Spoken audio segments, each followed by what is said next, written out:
Good morning and welcome to today's video from Yoker Evangelical Church. Today it's Wednesday the 4th of November, and in our Bible readings this morning we read 2 Kings chapter 17 and Titus chapter 3.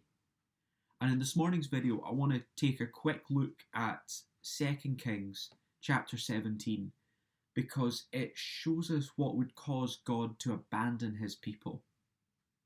Now if you just think for a moment and imagine what would cause God to abandon his people?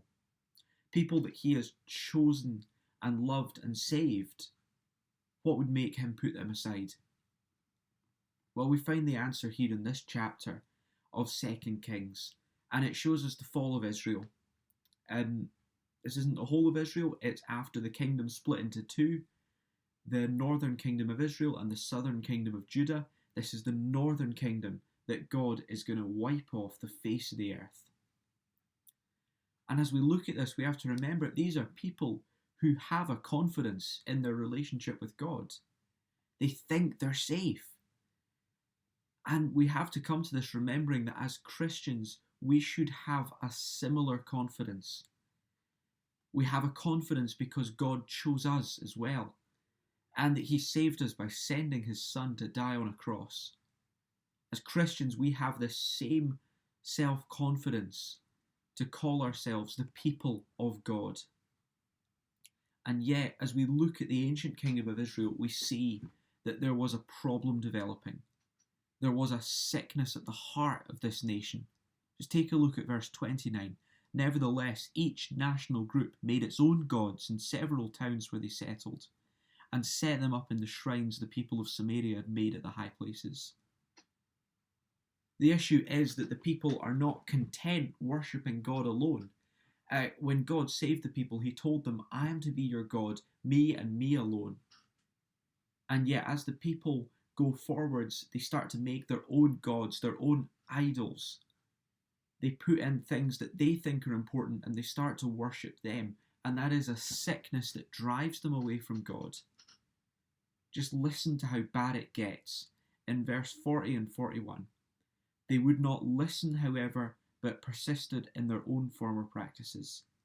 Even while these people were worshipping the Lord, they were serving their idols. To this day, their children and grandchildren continue to do as their ancestors did. While these people were worshipping God, while they were going through all the motions of being good people of God, they were secretly serving their idols. And often openly serving their idols. They were turning to other things and putting so much importance in them. And so God removed his blessing. He got rid of this kingdom. He sent in foreign invaders to tear them apart. Why would God abandon his people? Because they turned to idols. And I think we need to challenge ourselves today to examine our hearts and see where we have idols, or where we are tempted to have idols. It's unlikely that it will look for us like it did for ancient Israel, making cows out of gold and, making little gods to go in shrines.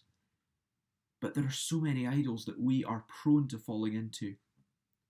Whether it is a love of our position, a priority of our comfort and our safety, whether it is just a love of power and influence that we want to have. None of those things are wrong in and of themselves. Some of them can be very good things.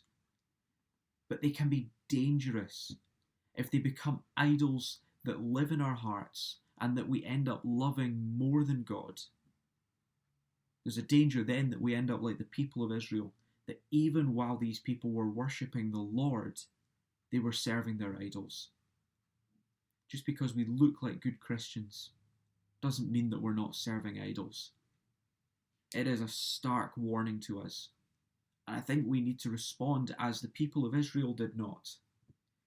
We need to heed this warning and turn away from our idols. The people in those days should have torn down the statues and burned them all.